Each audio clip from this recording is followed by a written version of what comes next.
श्री गुरुचरित्र कथासार अध्याय 6वा। श्री गणेशाय नमः, श्री सरस्वत्यै नमः, श्री कुलदेवताय नमः, श्रीपाद श्री वल्लभाय नमः, श्री नृसिंह सरस्वत्यै नमः। गोकर्ण क्षेत्राची उत्पत्ती। नामधारकाने सिद्धगुरूंना विचारले, अनेक तीर्थ हिंडण्याचे श्रीपाद श्री वल्लभांनी का ठरविले? गोकर्ण क्षेत्री ते का गेले? इतर तीर्थापेक्षा तेथे काय विशेष आहे ते मला कृपा करून सांगावे। सिद्ध म्हणाले, तू चांगला प्रश्न केलास, त्यामुळे गुरूंचे चरित्र सविस्तर सांगण्याची अशी स्फूर्ती मला झाली आहे। दत्तात्रेयांचा हा श्रीपाद नामक अवतार झाला, तो अनेकांना अध्यात्माची दीक्षा देण्यासाठी झाला होता। तीर्थस्थानी जर दीक्षा दिली तर त्याचा प्रभाव जास्त चांगला होतो। गोकर्ण क्षेत्र तर शंकराच्या आत्मलिंग रूपाने तेथे असलेल्या निवासामुळे जास्त पवित्र मानले जाते। त्या तीर्थाचे वैशिष्ट्य काय ते मी तुला सांगतो। त्याची निर्मिती कशी झाली तो इतिहास तर विलक्षण रंजक आहे। गोकर्ण येथे महाबळेश्वर नावाचे लिंग आहे, त्याची प्रतिष्ठापना गणेशाने केली। सिद्ध म्हणाले, तेव्हा शिष्याने प्रश्न केला, होय का? विश्वशरणाने त्या लिंगाची स्थापना कशी केली ते सांगावे। सिद्ध म्हणाले, पुलस्त्य नावाचा एक ब्राह्मण ऋषी होता। त्याची पत्नी कैकसी ही मोठी शिवभक्त होती। तिची शिवावर फारच श्रद्धा होती। ती नित्य लिंगपूजा करीत असे। पूजा केल्याशिवाय ती अन्नग्रहण करीत नसे, असा तिचा नित्यक्रम चालला होता। एकदा तिला शिवपूजा करण्याकरता शिवलिंग मिळाले नाही। व्रतभंग होऊ नये म्हणून तिने वाळूची पिंड तयार केली व पूजा केली। तिचा पुत्र दशमुख रावण हाही शिवभक्त होता। तो पराक्रमी, मोठ्या जिद्दीचा, मोठा तपस्वी होता, पण तो क्रूरही होता। तो तेथे आला। त्याने विचारले, आई, अशी पूजा कसली करतेस? ती म्हणाली, मी मातीची शिवलिंग करून त्याची पूजा करीत आहे। रावण म्हणाला, तू माझी आई, मी एवढा पराक्रमी, मला ही तुझी मृत्तिकेच्या लिंगाची पूजा बरोबर वाटत नाही। हे आपले दुर्भाग्य आहे। या पूजेचे फळ काय मिळते?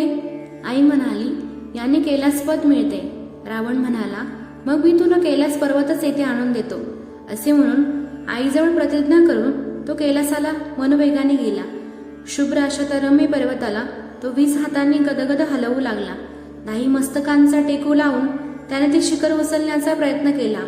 त्यामुळे कैलास पर्वत डळमळू लागला। सप्तस्वर्ग व सप्तपात्रळे यांत हल्लकल्लोळ झाला। देव म्हणाले, गिरजाही होऊन शंकराजवळ जाऊन त्याला म्हणाले, नाथ, हा काय प्रकार आहे? आपला कैलास पर्वत का डगमगत आहे? सर्व आकांत झाला आहे आणि तुम्ही शांत कसे बसलात? शंकर म्हणाला, आपला भक्त रावण हा थोडासा खेळ खेळतो आहे, तू चिंता करू नको। पार्वती म्हणाली, म्हणून काय झाले? सारे देव घाबरून गेले आहे, तुम्ही सर्वांचे रक्षण करा। तिची प्रार्थना ऐकून शंकराने डाव्या हाताने शिखरावर दाब दिला। तो दाब एवढा प्रचंड होता की रावण 10 मस्तके व 20 हात यांसह 2 पर्वताच्या सांध्यात अडकला। रावण कासावीस झाला। शिवनामाचा जप करीत कणवू लागला। रक्ष रक्ष म्हणून ओरडू लागला। त्याचा आक्रोश ऐकून भोळ्या शंकराने डाव्या हाताचा भार काढून घेतला। तेव्हा रावण मोकळा झाला। त्यावेळी अत्यंत भक्तीने व तीव्र समर्पण भावनेने त्याने आपले मस्तक छेदले व म्हणाला, आपल्या आतड्यांचा काही भाग काढून त्याची दोरी तयार केली आणि ती त्या मस्तकाला जोडून एक तंतुवाद्य केले। ते त्याने वाजण्यास सुरुवात केली। सामवेदाचे गायन त्या साथीवर करण्यास त्याने प्रारंभ केला। 3 ग्राम व 7 स्वर यांनी युक्त असे गायन रावणाने सुरू केले। सिद्धाने एवढी कथा सांगून 7 स्वरांची नावे, त्यांचा स्वभाव, त्यांची रूपे, त्यांची भावना, त्यांची स्थाने इत्यादी माहिती त्या अनुषंगाने नामधारकांना दिली। सा म्हणजे षडश, रे म्हणजे ऋषभ, ग म्हणजे गांधार, म म्हणजे मंदव, प म्हणजे पंचम, ध म्हणजे दैवत, नि म्हणजे निशान अशी स्वरांची नावे आहेत। सिद्धाने रागांची माहिती दिली व रावणाने किती रागात गायन केले ते सांगताना 36 राग रागिण्यांची नावही नामधारकाने सांगितली। मग म्हटले, रावणाचे ते उत्कट गायन ऐकून शंकर प्रसन्न झाला व पंचवदन आणि 10 हात अशा स्वरूपात रावणाला दर्शन देऊन म्हणाला, फार छान रावणा, मी तुझ्यावर प्रसन्न आहे, तुला काय वर हवा तो माग। तेव्हा रावण म्हणाला, मजजवळ सर्व वैभव आहे। सारे देव व देवता माझ्या आज्ञेत वागतात, मी स्वतःसाठी काही मागत नाही. माझी आई तुमची लिंगपूजा रोज करते. तिला तुमची पूजा नित्य करता यावी म्हणून मला कैलासच लंकेमध्ये न्यावा अशी माझी इच्छा आहे. तेवढी इच्छा पूर्ण करा. त्यावर शंकर म्हणाला, अरे तू कैलास नेऊन काय करणार? मी तुला माझे प्राणलिंग देतो. ते म्हणजे प्राणच आहे. ते सर्व कामना पूर्ण करणारे आहे. याची 3 वेळा पूजा करावी. 108 वेळा माझ्या नामाचा जप करावा. रुद्राचा पाठ करून एकाग्र चित्ताने जप करावा. तू जर 3 वर्ष याची पूजा करशील तर तू माझ्यासारखाच दिसू लागशील. सर्व इच्छा पूर्ण करू शकशील. ज्याच्याजवळ हे लिंग असेल त्याला मृत्यूचे भय नाही. याच्या नित्यदर्शनाने सर्व दोष जातील. मात्र हे नेताना तू हे जमिनीवर ठेवू नकोस. तू लंकेत गेलास की सांगितल्याप्रमाणे याची 3 वर्ष पूजा कर. तूच माझ्यासारखा ईश्वर होशील.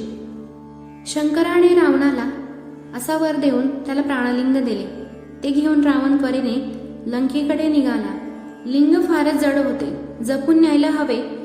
आता आपल्या आईला नित्य लिंगपूजा करता येईल असा विचार करीत रावण चालला होता. त्रिकालदर्शी नारदाला हे समजले. तो लगेच इंद्राकडे निघाला आणि म्हणाला, इंद्रा, अरे स्वस्त काय बसलास? महादेवाने रावणाला आत्मलिंग दिले आहे. तो आता अमर होईल. आता तुमचे वैभव गेले म्हणूनच समज. त्याला 3 वर्ष आत्मलिंगाची पूजा केल्यास ईश्वरत्व मिळणार आहे. लंका हीच कैलास होणार आहे आणि रावण अमर होणार आहे. आता 33 कोटी देव आणि तूही कसे सुटणार? आता सगळेजण रावणाची सेवा करा. अप्सरांना पण घेऊन जा. इंद्र म्हणाला, नारदा, याला काय उपाय करावा? नारद म्हणाला, आपण ब्रह्मदेवाकडे जाऊ. ते ब्रह्मदेवाकडे गेले. त्यालाही काही सुचेना. तो त्यांना घेऊन वैकुंठात गेला. नारायणाला त्यांनी सर्व वृत्तांत सांगितला. नारायणा, रावणाने सर्व देवांना वेठीस धरले आहे. त्यांचा पाडव करण्यासाठी तुम्हाला राम म्हणून जन्म घ्यायचा आहे. आता तर शंकराचे आत्मलिंग मिळाल्यामुळे तो अमर व ईश्वर होण्याचा धोका उत्पन्न झाला आहे.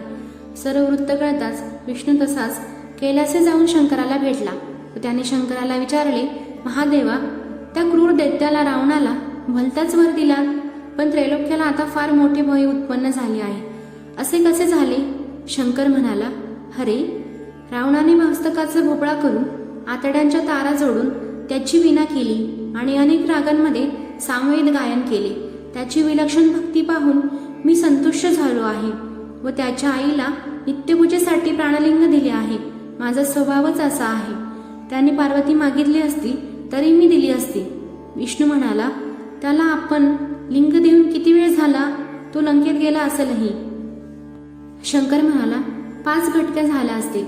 तेव्हा रावण अजून मार्गातच असला तर सूर्यास्त झाल्यासारखा देखावा सुदर्शन चक्राने करावा, म्हणजे तो संध्या करण्यासाठी थांबेल.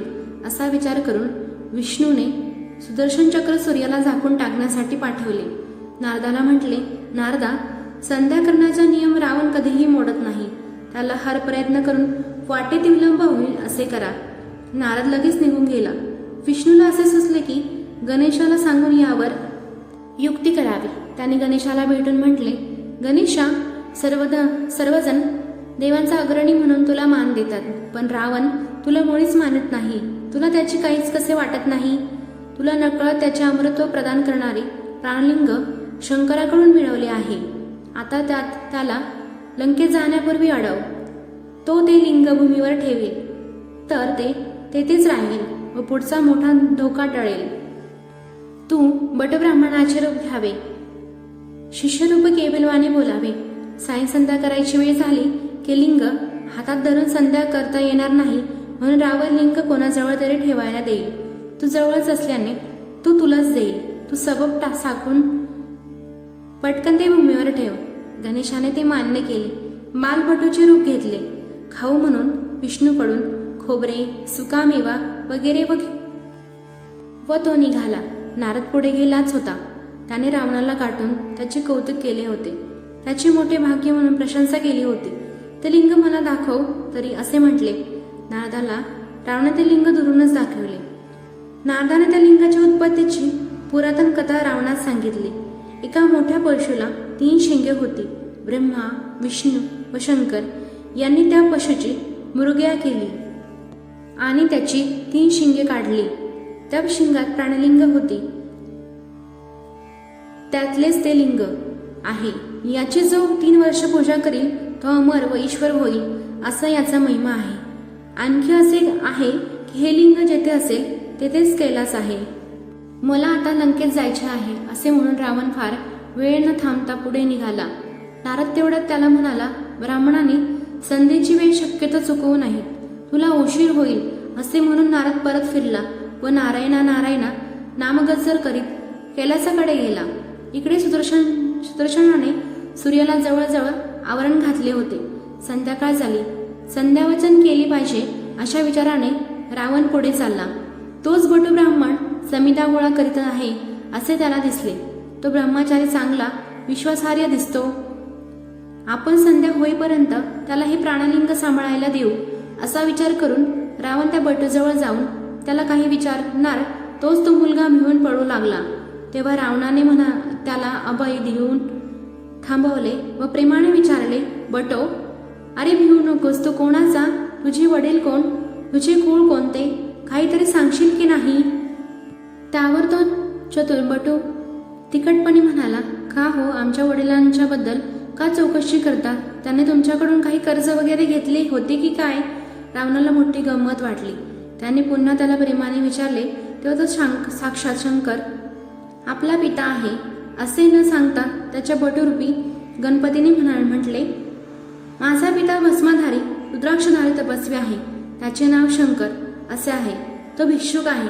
भिक्षा मागून पोट भरतो. माझी माता कोण? ही प्रकृती हीच माझी माता. मला माझी माता जगाची माता वाटते. रावण म्हणाला, अरे तू तर निर्धन दिसतोस. तू लंकेत चल. मी रावण, लंकेचा राजा. तेथे तुला काही कमी पडू देणार नाही. जे मागशील ते देईल. बटू म्हणाला, नको नको, लंकेत राक्षस व राक्षसिनी फार आहेत. त्याला मला खातील. मला सोडा, मी आपल्या घरी जाईल. मला भूक लागली आहे म्हणून हा खाऊ खात समिधा गोळा करीत होतो. तेव्हा रावण म्हणाला, हे बघ, माझी संध्याची वेळ झाली आहे. मजजवळ हे पवित्र शिवलिंग आहे. मी संध्या करतो. तोपर्यंत तू हे हातात धरून ठेव. खाली ठेवू नको. एवढेच माझे काम आहे. करशील का? तो म्हणाला, नको रे, मला त्रास देऊ नको. तुझे हे शिवलिंग फार जड दिसते. मी कसा पैलू असे तो म्हणत होता. तरी रावणाने विनंती करून त्याच्या हाती ते शिवलिंग दिले. बटूला मनातूनच तेच पाहिजे होते. तो म्हणाला, लवकर संध्या करा. लिंग जड झाले तर मी 3 वेळा तुम्हाला बोलवेन. आला नाही तर मी लिंग खाली ठेवीन. ते मान्य करून रावण संध्या करायला बसला. बटू थोड्या अंतरावर होता.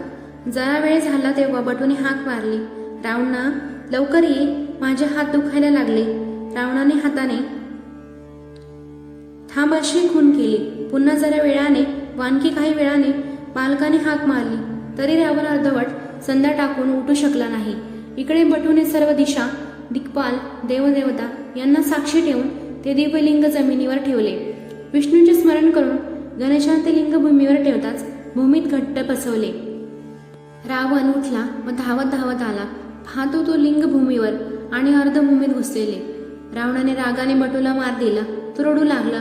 मी माझ्या बाबांना सांगणार असे म्हणून मोठ्या मोठ्याने रडून तिथून दूर निघून गेला. रावणाने ते लिंग घट्ट धरून सर्व जोर लावून भूमीवर उचलण्याचा प्रयत्न केला, पण काही उपयोग झाला नाही.